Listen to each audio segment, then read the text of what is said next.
Bonsoir les Blaugrana, ça va ou quoi les gars? Nouvelle vidéo actualité demain, samedi à 14h. Personnellement, j'ai été pris au dépourvu. 14h, c'est quoi cette heure? Je m'y attendais pas du tout. Normalement, le Barça, c'est 21h. Le Barça, c'est quand tu rentres, tu te poses, t'as un petit match du Barça pour te régaler. Comment ça, 14h? En plein début d'après-midi comme ça? Bon, pourquoi pas? Je ferai de mon maximum pour y assister, mais personnellement, j'avais déjà des choses de prévues. Je verrai comment m'arranger. Et au pire des cas, si je rate le match, j'essaierai de le rattraper en différé, c'est pas grave. Ça me rendrait quand même fou de pas pouvoir le suivre en direct. C'est quoi cette heure? 14h. Mais bon, on va pas se plaindre. Le retour du Barça sur un terrain de football, il y a de quoi être heureux tout de même, surtout qu'il y a des retours de... Enfin, un retour, mais il vaut plusieurs joueurs. Donc on peut dire des retours de blessés pour ce joueur-là qui est officiellement de retour de blessure et en plus de ça, sélectionné pour le match de demain. Vous verrez au cours de cette vidéo, je vous montrerai les joueurs sélectionnés, le 11 probable, on parlera de Vitor Roque et quelques déclarations de Xavi, notamment sur le cas Christensen. Installez-vous bien, lâchez votre petit like et on est parti pour cette vidéo actualité. On ouvre le bal avec cette déclaration de Xavi à propos de Christensen. Il est conscient que Christensen joue moins et voici l'explication de Xavi. Xavi nous dit à propos de la compétition entre Christensen et Inigo.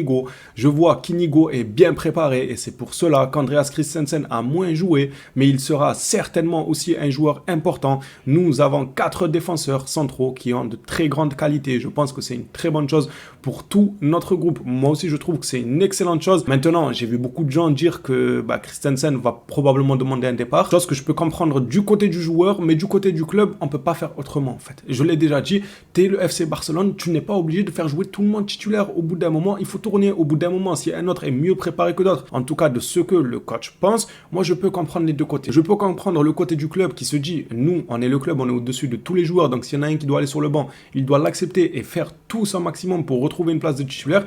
Et du côté du joueur, si jamais il n'a pas envie d'être challengé, il n'a pas envie d'avoir de la concurrence à une certaine hauteur, je comprendrais qu'il demande à partir, même si moi ça me toucherait. Je veux que Christensen reste du côté du FC Barcelone. Sa première saison, son adaptation a été excellente. Il nous a posé des masterclass match après match. Ça serait tellement dommage, il est encore jeune en plus ce défenseur-là, ça serait dommage de perdre ses services aussi rapidement que ça. En plus, au profit de qui? Un joueur qui va sur ses 32 ans, Inigo, il va sur ses 32 ans, tu vas perdre un joueur qui est beaucoup plus jeune que lui. Je ne trouverais pas ça intéressant. J'espère que Xavi comptera comme il dit qu'il va être important, mais à quelle hauteur? Parce que c'est bien beau, entre dire et faire, il y a un fossé. Tu peux très bien dire qu'il restera important, mais ne pas lui donner le temps de jeu qu'il faut pour satisfaire le joueur, satisfaire soit son ego, soit même pas question d'ego, juste l'aider à évoluer, à garder son rythme et tout. Si c'est pas le cas et que le joueur ne garde pas son rythme, qu'il évolue pas, je pourrais comprendre que le joueur ait des envies d'ailleurs, même si encore une fois je ne vais pas à l'encontre du club ou à l'encontre du choix du coach ou quoi. Je peux comprendre les deux côtés tout simplement, ça peut arriver en fait. À chaque fois que je me mets à la place de quelqu'un, je peux comprendre son choix, même si ça me regardait à moi, j'aurais joué la concurrence. Moi personnellement, je suis au Barça, t'es dans un grand club, si on me met sur le banc, je joue la concurrence directement. Il y a personne qui nous fait peur. Christensen a le talent pour dépasser Inigo Martinez, selon moi. Maintenant, c'est vrai que si Xavi part avec une préférence pour Inigo, car c'est une demande spécifique de Xavi, c'est Xavi lui-même qui a demandé Inigo. Moi, j'étais totalement pour son recrutement, vous le savez déjà, je le voulais Inigo au Barça. Si en plus de ça, Inigo, il est gaucher, donc pour les relances du pied gauche en tant que central gauche, ça intéresse plus les plans du coach. C'est vrai que Christensen, au lieu de jouer une concurrence, on va dire loyale que sur le niveau, ça sera une concurrence où tu vas essayer de faire changer d'avis au coach carrément, pas que en termes de niveau, mais en termes aussi, tout simplement que Inigo joue du pied gauche, donc ça intéresse plus Xavi pour les relances du gauche. Bref, on verra comment ça se passera. Moi, la situation me peine énormément pour Christensen. Inigo, lui, j'ai pas grand chose à dire sur lui. Pour moi, il assure depuis qu'il joue, à part son premier match où voilà, je l'avais déjà incendié durant le débrief tout en disant qu'il faut lui laisser du temps, c'est le premier match. Mais à part ça, il a été super solide. Passant à une autre déclaration de Xavi. Xavi parle de Frenkie de Jong et Pedri. Frenkie et Pedri sont fondamentaux pour notre équipe. Ils ont un poids important dans le groupe. Avec leur retour, je pense que l'équipe doit faire un pas en avant. On le pense tous et on l'attend tous. Et ça, c'est dès demain, même si Frenkie, je pense pas qu'il va être titulaire dès demain parce qu'il revient de blessure. C'est totalement compréhensible. Il faudra pas s'alarmer ou crier au scandale s'il ne l'est pas. Après, s'il l'est, c'est que le staff médical a tout simplement jugé qu'il pouvait re-rentrer directement titulaire. Moi, ça m'étonnerait à titre personnel. Je pense qu'il sera sur le banc et qu'il rentrera peut-être quelques minutes en cours de match. Mais ce que nous dit Xavi là, c'est réel. Avec Frenkie et Pedri, on peut s'attendre à avoir un meilleur jeu. Mais pour moi, même lorsqu'il y avait Frenkie ou qu'il n'y avait pas Pedri ou vice-versa, qu'il y a Pedri, qu'il n'y a pas Frenkie, le Barça se doit de produire du beau jeu et pas forcément compter sur un seul joueur quand tu as un collectif bien garni, bien évidemment. Tu peux compter sur un seul joueur comme on comptait sur Lionel Messi et tout, mais parce qu'autour de lui, il n'y avait que des peintres. On peut compter sur Lionel Messi dans ce genre de conditions. Mais là, tu perds Pedri, ok, mais autour, tu as quand même des joueurs de classe mondiale. mondial, tu peux quand même produire du jeu. J'espère vraiment que ce que dit Xavi là, que l'équipe va faire un pas en avant, on le verra, et ce dès demain. Le match de demain, c'est officiel, Ter Stegen ne sera pas présent pour la rencontre. On s'attarde pas plus sur ça parce qu'après je vous montrerai le 11 probable et vous verrez qu'il ne figure pas dans le 11 probable. On va passer une courte page sur le dossier Vitor Roque avant de finir cette vidéo actualité par le 11 type ainsi que les joueurs convoqués pour le match de demain. Roger Torello nous informe que Vitor Roque jouera son dernier match pour Paranaense le 6 décembre, donc très bientôt. Après quoi, il partira en vacances vers le 20 décembre. Il s'envolera pour Barcelone et rejoindra l'entraînement. Qu'est-ce que j'ai hâte de le voir avec le maillot du FC Barcelone. Il est déjà concentré sur ses débuts en tant que joueur du Barça lors du premier match de l'année contre Las Palmas et à être pleinement en forme pour la Super Coupe d'Espagne. Qu'est-ce qu'on peut lui souhaiter à Vitor Roque, mis à part une bonne intégration et qu'il nous fasse vibrer. C'est l'une de mes attentes cette saison parce que pour l'instant, au vu de ce que le Barça produit, bah c'est triste à dire, on peut s'attendre à quoi? Est-ce qu'avec notre façon de jouer, on peut s'attendre à performer en Ligue des Champions?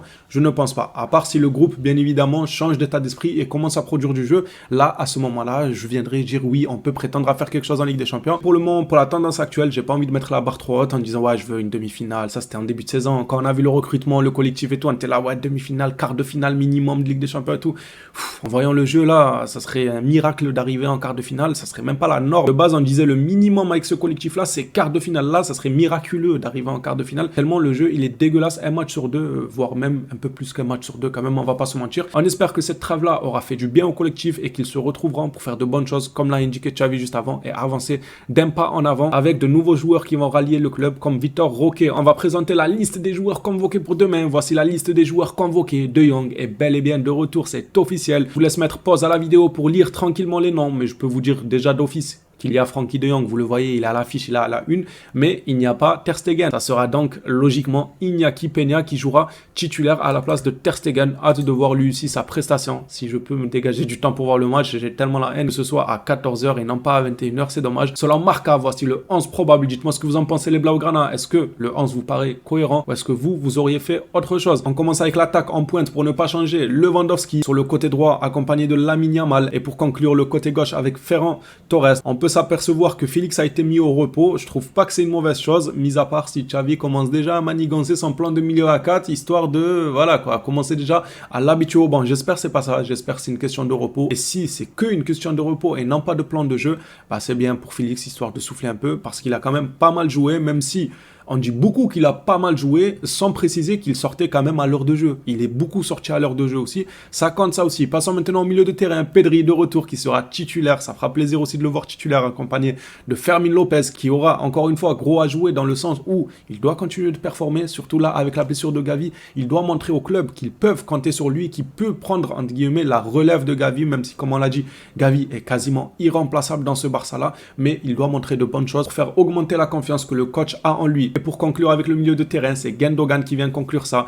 En défense, bon, pas grand chose de nouveau, mis à part Balde qui est de retour titulaire apparemment. C'est que probable, il faut savoir les Blaugrana, c'est pas officiel, mais apparemment si c'est ça, le retour de Balde en tant que titulaire, donc plus de Cancelo testé en latéral gauche, suivi d'Araujo qui serait titulaire, accompagné de Koundé, donc ni Inigo Martinez, ni Christensen pour ce match-là, et Cancelo sur le côté droit, et au gardien, comme vous le voyez sur votre écran, c'est Iñaki Peña qui devrait débuter. Maintenant, plus qu'à patienter encore quelques heures pour avoir la composition officielle avant ce match du FC Barcelone à 14h. Les Blaugrana, cette vidéo actualité est terminée. J'ai une question pour vous, ça va être un prono. Pour le match de demain, j'aimerais que vous me mettiez dans les commentaires quel score voyez-vous. Je ne vais pas dire quel score aimeriez-vous parce que peut-être il y en a, vous ne serez pas objectif, vous allez dire ouais, moi j'aimerais 6-0, c'est ce que vous aimeriez vous. Mais objectivement, quel score voyez-vous? C'est différent là. Peut-être qu'une personne va me dire moi j'aimerais 3-0, mais personnellement je vois une 2-1 pour le Barça. Vous comprenez la différence entre quel score vous voyez et quel score vous aimeriez? Du coup, j'aimerais savoir moi quel score vous voyez plutôt pour essayer d'être le plus objectif possible.